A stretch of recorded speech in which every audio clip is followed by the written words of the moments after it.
কন আমার ভাসুর আপনার লগে দেখা করতে গেছিল, এটাই কইবেন তো? জানেন তাইলে? না জানার কি আছে, চোখ বুঝে তার থাকে। সব সময় চোখ বন্ধ করে থাকলে স্বপ্ন দেখবেনই বা কিভাবে, আর পাবলিকরাই বা কি করে দেখাইবেন?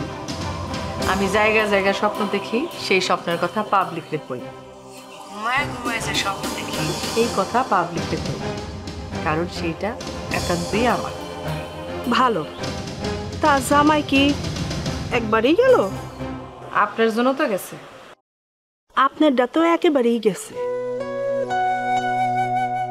আপনার জন্য তো প্রায় না ফেরার দেশেই গেছে। আই কি কইতাছেন? দাদা ভাইয়ের কাছে যে যায় সে তো না ফিরে আসারই সমান, সে কি আর ফিরে আসে?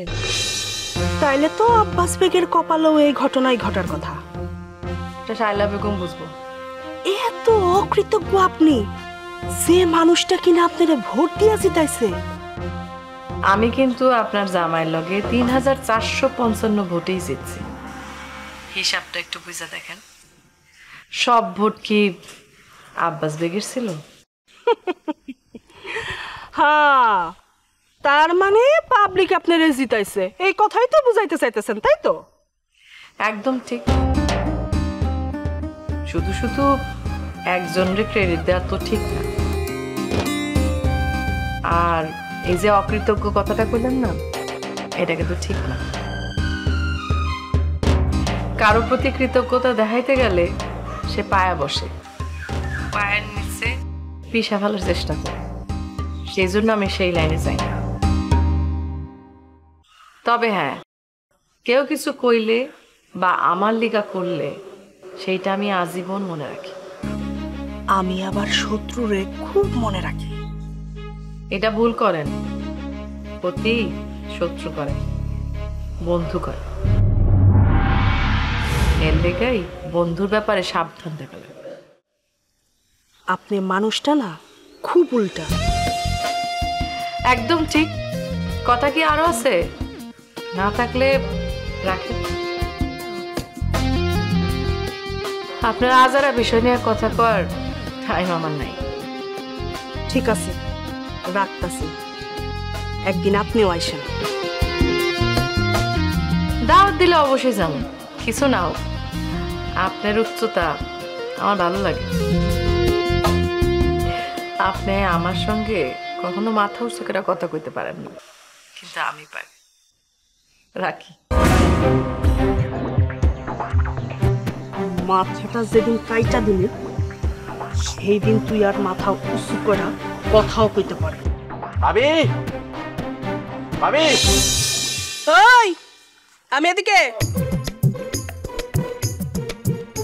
ভাবি আপনি এখানে? ভাবি, এই তুইও কি শৈতকা পড়া ধান্দা করতেছিস নাকি? কয়া ফেলা। সিসি ভাবি, কি কইতাছেন আপনি? আমি তো আপনার চরণ দাস, আপনার চরণে নিজেকে সমর্পণ করেছি। হইছে, গেছিলি কই? এই বুড়ানের লগে দেখা করতে গেছিলাম। হ্যাঁ রে, অনেকক্ষণ ধরে বুঝাইলাম আপনি যদি ভাবির লগে কাম করেন তাহলে আপনার ভালো হবে। সে তো আমার কোনো কথাই শুনলো না। ভালো করছিস, এত সুন্দর কাজ করছো তুমি। মন চাইতেছে তোমার আমি এরকম করে একটা চুমা দেই। কিরে এমনি করে খাড়া আছিস কে? গালটা নিছো না মা, তাহলে চুমা দিব কেমনে তোরে? জি জি, কেন না?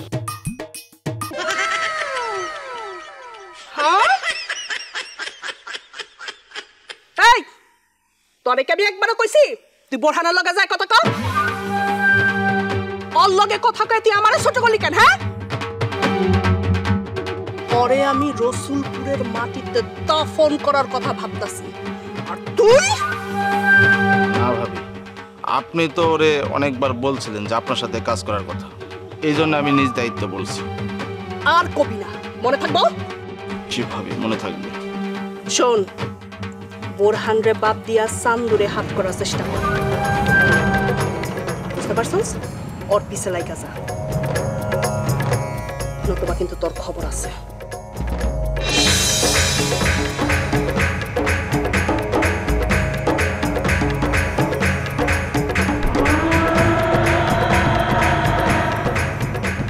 টিকিট কি জিনিস সেটা সময় মতো টের পাবে।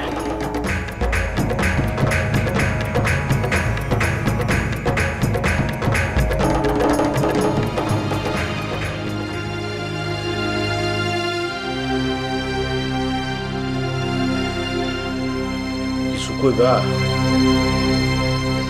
হ, আপনি কি আবার ওই লীলাবতী সরকার সঙ্গে সম্পর্ক করতেছেন? আরে না না, সে ভাবির কাছে কেন গেছিল এটা জানার জন্য আমি গেছিলাম। না গেলেই ভালো করতেন। এখন তো লীলাবতী সরকার ওইটারে আবার ক্যাশ করব। করুক করুক, কোনো অসুবিধা নাই। কৌশলগত কারণে কিছু কাজ করা লাগে। এই কথাটা কয়েন না তো ভাইজান, কৌশলগত কারণে। এই কথাটার মধ্যে বিরাট ফাঁকি আছে।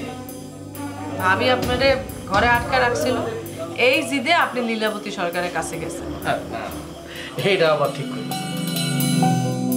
তুমি কি জানো আজকে রাত্রে সলমার মেয়েতে সারা পাইব? জানি। সেই এলাকার মধ্যে ঢুকে 3টা কাজ করবো। প্রথমে ভাইজানের বাড়িতে যাব, এরপর মুসলিম সরকারের বাড়িতে যাব। দুজনের কারোরই পাইব না, উৎপাত করবো ভাবি আর লীলাবতী সরকার। আর তার উৎপাতে লীলাবতী সরকার তার সাথে হাত মিলে। মিলা না না, আমি সেটা চাই না। বকুলপুর টিভিতে প্রচারিত হওয়ার পূর্বেই সম্পূর্ণ নতুন এপিসোড দেখুন শুধুমাত্র দীপ্ত প্লেতে।